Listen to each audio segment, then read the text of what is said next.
जी दोस्तों, सभी को राधे राधे। आज हम ये एक जन्म कुंडली पर चर्चा करेंगे जो इस कुंडली में माइनस और प्लस पॉइंट दोनों है। ये एक किसी जातक की जन्म कुंडली है और ये है वर्षफल 2026 का जो उस साल के लिए आएगा। जो एक साल जो जुलाई में 30 जुलाई को ये इस साल 2026 में आएगा, एक साल के लिए चलेगा 30 जुलाई 2027 तक। तो ये हर साल चेंज होता है वर्षफल, आपकी कुंडली में भी चेंज हो सकता है।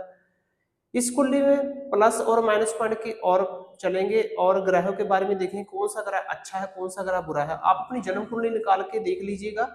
अगर ऐसी ग्रह स्थिति मिलती जुलती है तो आपको ये वीडियो देखने में काफी हेल्प मिलेगी और इसके जो उपाय हैं वो भी इसके बारे में चर्चा करेंगे और इसका क्या फल है उसके बारे में हम चर्चा करेंगे। ये एक जातक की जन्म कुंडली है 30 जुलाई 1974। टाइम है 7:50 शाम के पीएम, बरनाला पंजाब। ये एक जन्म कुंडली निकल के आएगी। इस कुंडली में चंद्रमा खाना नंबर 12 में है और राहु है खाना नंबर 11 में। जब भी राहु खाना नंबर 11 में हो, एक शर्त बांध लीजिए, कुंडली किसी भी लगन की भी हो, कन्या लगन की, मिथुन लगन की, किसी भी लगन की भी हो, 12 लगन होते हैं, 12 राशियां होती हैं। तो किसी भी लगन की कुंडली हो, राहु खान नंबर 11वें घर में बैठा हो, चाहे उच्च का ही क्यों ना बैठा हो, तो बृहस्पति का फल पूरी तरह बर्बाद कर देता है। बृहस्पति होता है हमारा ज्ञान और हमारा पिता और हमारा सोना और हमारा दाता और हमारा अध्यापक। बृहस्पति अध्यापक को ही कहते हैं, शिक्षा देने वाला। तो उन चीजों से संबंधित फल मंदा हो जाता है, यानी कि ज्ञान की कमी, बहुत दिक्कतों का सामना करना पड़ता है। बृहस्पति बैठा था नंबर 2 में, राहु 11, बृहस्पति बर्बाद। बृहस्पति इन चीजों से संबंधित ग्रह है, हमारा ज्ञान और हमारा सोना, हमारी ऊंचाई, सफलता, उसका कारक है बृहस्पति और हमारा पिता।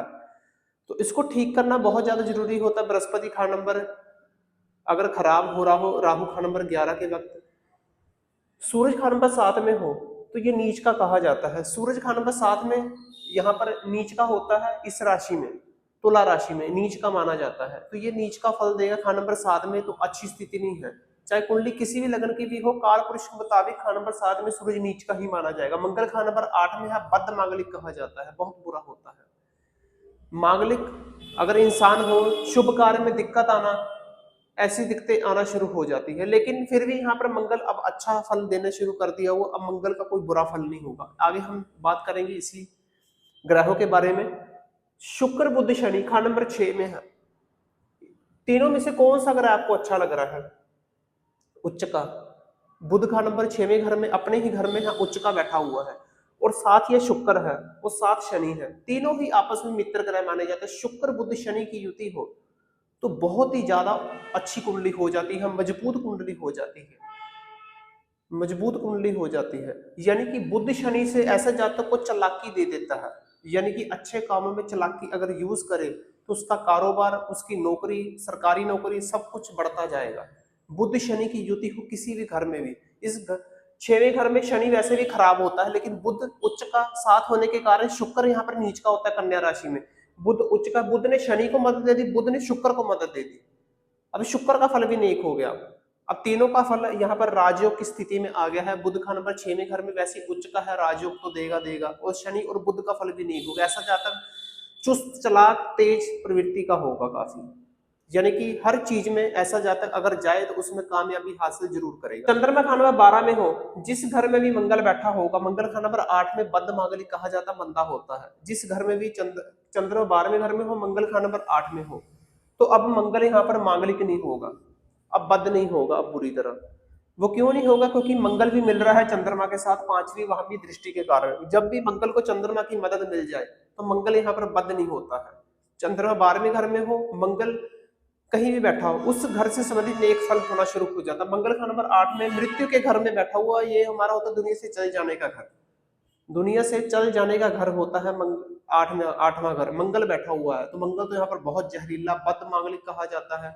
हर चीज में दिक्कतें आना, परेशानी, लड़ाई झगड़ा, ऐसा जाता है जो लड़ाई झगड़ा करने वाला हो जाता है। लेकिन अब ये नेक फल हो चुका है। अभी जो राहु है खाना नंबर 11 में बैठा हो, तो ये बृहस्पति का फल तो खराब कर ही देता है। लेकिन इसका उपाय क्या होगा? राहु खान नंबर 11 का अगर बचना है तो आपको सोना धारण करना जरूरी होगा, जिस्म पर सोना धारण करना जरूरी होगा, या गले में या कलाई में, सोना धारण कीजिए, इससे कोई नुकसान नहीं है, क्योंकि बृहस्पति होता सोना और बृहस्पति बैठा ही खाना नंबर 2 में है। केसर का तिलक लगाता रहे ऐसा जातक, प्योर केसर लगाता रहे और जिस्म पर सोना धारण कर ले 24 कैरेट का, उसमें मिलावट ना हो, तो इससे बृहस्पति का फल बुरा नहीं होगा। राहु का नंबर 11 में हो तो ऐसा जातक को कुछ दिक्कतें ले आता है, यानी कि दिक्कतें ऐसी ले आता है, अगर ये वाली जो कुंडली है राहु का नंबर 11 वाला, अगर बच्चा जन्म ले ले किसी भी घर, अमीर घर में, तो उस घर में परेशानी आनी शुरू हो जाती है, क्योंकि राहु 11 ने बृहस्पति बर्बाद करना है, यानी कि उसका जो बुजुर्ग वो बर्बाद करेगा। बुजुर्ग कौन से है? दादा बृहस्पति हो गया और पिता बृहस्पति हो गया, उनकी धन दौलत खराब कर देगा। फिजूल का खर्च, बीमारियों में पैसा लगना इस बच्चे के ऊपर ही लग सकता है जिसकी कुंडली है राहु का नंबर 11 में आया है, और परिवार के लिए भी बहुत ज्यादा हानिकारक होता है। ऐसे जातक को चाहिए कि केसर का तिलक और जिस्म पर सोना धारण करके रखे तो ज्यादा अच्छा रहेगा। और खास ध्यान रखना यह जरूरी होगा, राहु का नंबर 11 में हो तो कभी भी नीले रंग के कपड़े, नीले रंग की चीजें, वस्तुएं वो अपने पास नहीं रखनी, क्योंकि नीला रंग राहु का होता है। नीला रंग राहु का होता है ना, नीलम धारण करना है, नीले रंग की अंगूठी धारण नहीं करनी है आपको, अंगूठी से सख्त परहेज है। और नीले रंग के कपड़े और बिजली के जितने भी सामान है, बिजली का कारोबार कर ले ऐसा ज्यादा, क्योंकि बिजली जो है इलेक्ट्रिसिटी वो राहु से संबंधित है, उसका कारोबार कर ले सब कुछ खराब हो जाएगा उसका, क्योंकि राहु से संबंधित कोई चीज छेड़नी ही नहीं है, क्योंकि राहु पहले ही खराब है 11वें घर में। तो ये थी इस जातक की जन्म कुंडली। कुंडली तो अच्छी थी इस जातक की, क्योंकि बुध शनि शुक्र ने कुंडली बहुत अच्छी कर दी है। और वैसे भी शनि 6वें घर में आर्थिक स्थिति में बहुत ज्यादा रुकावटें डालता है। शुक्र का नंबर 6 में हो तो लग्जरी लाइफ में बहुत ज्यादा दिक्कतें अड़चने पैदा करता है, लेकिन बुध साथ आने के कारण तीनों का फल अच्छा हो गया, तो बहुत अच्छी स्थिति है, राजयोग को देगा इस जातक को। ये है वर्षफल 2026 का। उस साल के लिए कैसे आए हैं ग्रह स्थिति, वो आज उसके बारे में चर्चा करेंगे। केतु का नंबर 1 में बहुत अच्छा आया हुआ है, बृहस्पति 10 में है तो करियर को डिस्टर्ब करेगा सिर्फ 1 साल के लिए। मंगल का नंबर 9 में, किस्मत का फल बढ़िया होगा, 9वें घर में मंगल है। सूरज का नंबर 3 में, दोनों का दृष्टि संबंध है, सूरज देख रहा है मंगल को तो अच्छी स्थिति है। चंद्रमा 2 में उच्च का आया हुआ है। अब जो शुक्र बुध शनि जो है D1 चार्ट में जन्म कुंडली में 6वें घर में बैठे हुए और वर्षफल में दोबारा घूमकर उसी साल 30 जुलाई 2026 को शनि बुध शुक्र आएंगे 6वें घर में, तो तीनों ही अच्छे हैं। ये सिर्फ कमी कहां पर है? राहु का नंबर 8 में यह मंदा है और बृहस्पति का नंबर 10 में यह मंदा है। तो बृहस्पति को ठीक करने के लिए ऐसा जातक को मैंने उपाय बता दिया हुआ है, केसर का तिलक और सोना धारण कीजिएगा तो ज्यादा अच्छा रहेगा इस जातक के लिए, बृहस्पति को भी सपोर्ट मिलेगी।